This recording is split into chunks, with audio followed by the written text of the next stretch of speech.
Sur la mémoire du génocide cambodgien, déjà, je pense que c'est une question qui se pose en fonction des générations, en fonction de si on a été contemporain de 75. Je me suis rendu compte de ça quand j'ai réalisé mon premier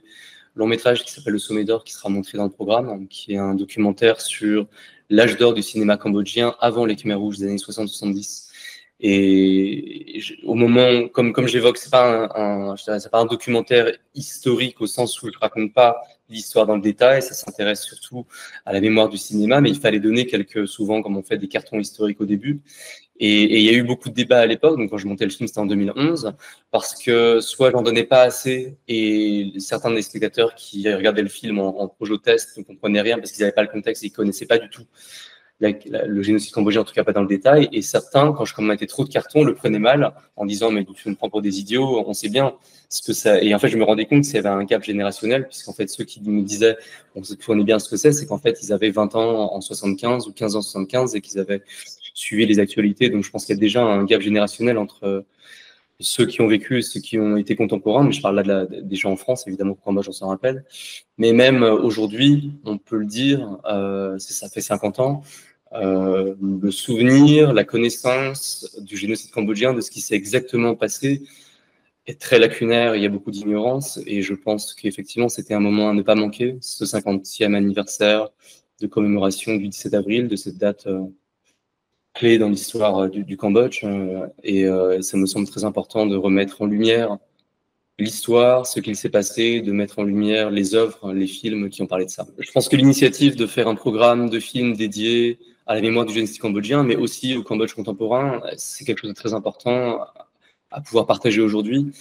Un public français qui souvent ne saura pas bien ce que c'est, mais aussi un public, je pense, d'origine cambodgienne, et je les espère nombreux aussi pendant le programme, qui même quand on est d'origine cambodgienne ou même quand on est au Cambodge, il y a toujours des parts de cette histoire qui nous sont méconnues, et justement des artistes, notamment Ritipan, qui a consacré toute sa carrière sur ces films, sur cette période de l'histoire, tous ces films sur la période de l'histoire, ont œuvré pour mettre en lumière beaucoup de choses, et je pense que ça va être un moment important aussi pour tout d'un coup avoir ce moment, ces quelques semaines, de replonger la tête dans cette histoire, dans ces années, et de mieux la comprendre. Je trouve formidable dans ce qui va être proposé au Forum des images qu'il puisse y avoir une telle programmation pléthorique pour moi de films qui ont attrait au Cambodge. Le fait qu'il puisse y avoir autant de films de l'œuvre de Ritipan, je trouve ça vraiment formidable parce qu'en fait, je pense que les gens connaissent ces films les plus connus, ou en tout cas les jeunes gens d'aujourd'hui ont vu, j'en suis sûr, de Missing Picture, L'image manquante, S21, La machine de mort Khmer rouge. Mais en fait, il a dédié toute son œuvre au Cambodge, pas uniquement de l'histoire des Khmer rouges, mais aussi au Cambodge contemporain, mais aussi à mettre en lumière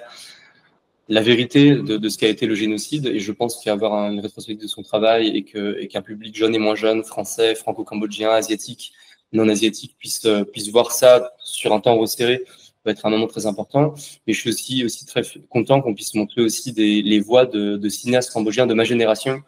qui sont souvent nés en France et qui ont fait des films qui ont un rapport avec le Cambodge. C'est Denis Do avec Funan, c'est Guillaume Sion avec qui on a collaboré sur le film qui va être montré, Le goût du secret, qui lui aussi a été formé par Ritipan au Cambodge. C'est Jean-Baptiste Fou qui vit aussi ici à Phnom Penh, c'est Jenny Teng que je connais depuis longtemps. Et en fait, c'est toute une génération de cinéastes cambodgiens à peu près du même âge que le mien, et qu'on puisse montrer comme ça avec des cinématographies très différentes et mais qu'on tous ont travaillé la question aussi du passé. Je pense que là, c'est vraiment, ça n'a jamais arrivé en fait, qu'on puisse montrer tous ces films-là au même moment, qu'ils puissent être réunis et qu'on puisse discuter ensemble. Donc, je suis très très reconnaissant en fait au Forum des images, à Mylène Dreyfus, à Soko Faye et à Pierre Bayard d'avoir ensemble monté un tel programme, d'avoir réussi à prendre ce temps en fait d'échange. Et donc, je suis très excité par ça. Il y a aussi Adrien Genoudet, en fait, sur lequel j'ai travaillé, dont j'ai produit le film Quinzaine claire, qui est donc lui pas cambodgien, mais cinéaste, historien et écrivain, et qui a fait un film sur l'art et la mémoire du génocide,